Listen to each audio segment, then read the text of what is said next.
শুভ সকাল বন্ধুরা। দেখো, কালকে জন্মদিনের ছোট্ট একটা ব্লগ ভিডিও তোমাদের সামনে নিয়ে হাজির হলাম।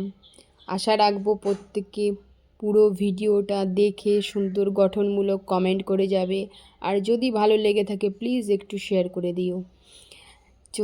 চলো শুরু করা যাক। দেখো, বাবু সকালবেলায় ঘুম থেকে উঠে আমার বিছানা গুছানোও হয়নি, যত গিফট ছিল সব একেবারে ওর পাপা এসে দিয়ে গেছে।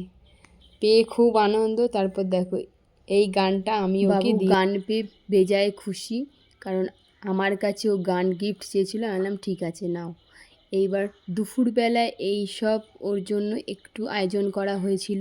আসলে আমাদের বাড়িতে জন্মদিন পালন করা হয় না, যেরকম ধান দুব্য দিয়ে পালন করা হয়ে থাকে, বারণ আছে, সেই জন্য আমরা সেটা করিনি। জাস্ট এমনি 5 রকম ভাজা, ভাত, ডাল, পনিরের তরকারি, পায়েস, তোমার চাটনি, একটু তোমার চকলেট, ক্যান্ডি, এইসব দিয়ে ওকে দিয়েছিলাম। আর তোমরা তো সবাই জানো আমার ছেলে ভেজিটেরিয়ান, তাই জন্য ভেজ রান্নাই হয়েছিল। বন্দুকটাকে পাশে নিয়েই ভিডিও করবে ও, বলল মা। দেখো, ওর ঠাকুমা ওকে আশীর্বাদ করছে, ও ঠাকুমাকে আবার আশীর্বাদ করছে। এইভাবে একের পর এক প্রত্যেকে এসে ওকে আশীর্বাদ করলো। তারপর আবার ঠাকুমাকে বলছে কী হলো, গিফটটা দাও। ওই দেখো, গিফট নেওয়ার জন্য কি খুশি, জন্মদিন করবে। ঠাকুমার পরে কিন্তু দিয়া এসে ওকে আশীর্বাদ করে দেবে। বাচ্চাদের খুশিতেই আমাদের আনন্দ করেছে। দিয়ার পালা কমপ্লিট হওয়ার পরে মা ওকে আশীর্বাদ করেছিল।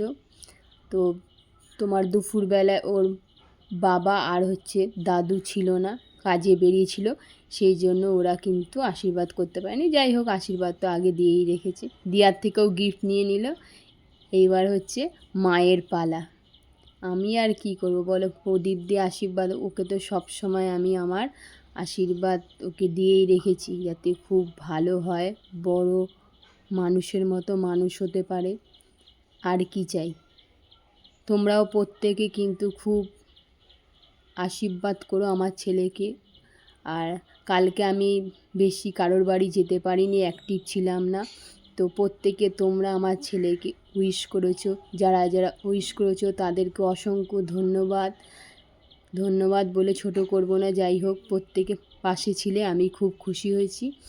তারপরে এই যে বন্দুকটা দিয়েছে, ওটা নিয়েছে, দেখেছো কি হাসি মুখে, খুব খুশি। ওর হাসিতেই আমার সার্থক। তারপর সন্ধেবেলায় এই কেক কাটিংয়ে পালা শুরু হয়েছে। কেক নিয়ে এসেছিলাম, এই কেকের ডিজাইনটা পছন্দ করেছে। 5-6টা ছবি দেওয়া ছিল, ওর মধ্যে এই কেকটা ওর ভালো লেগেছে। তারপর তোমরা একটু সবাই দেখে নাও। দেখো আমি কিভাবে ঘর সাজিয়েছিলাম।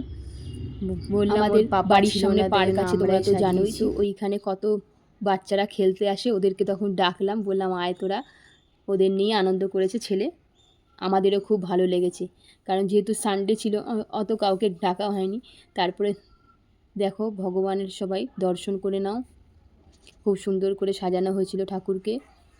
তারপর এবার দাদু এসেছে, দাদুর সাথে নাতি কেক কাটবে। দেখো, আমার ছেলের 4 বছর হলো। তোমরা ওকে 2 হাত ভরে আশীর্বাদ করো, যাতে খুব ভালো ঘুম থেকে উঠেই কিন্তু বাবু বলছে ও মা কেক এনেছো, আমার কেক। আমি যে আরে কেক এনেছি তো, তুই চিন্তা করিস। আমার সাথে এই একটা পিক তোলা আছে, বন্ধুদের সাথে খুব আনন্দ করেছে।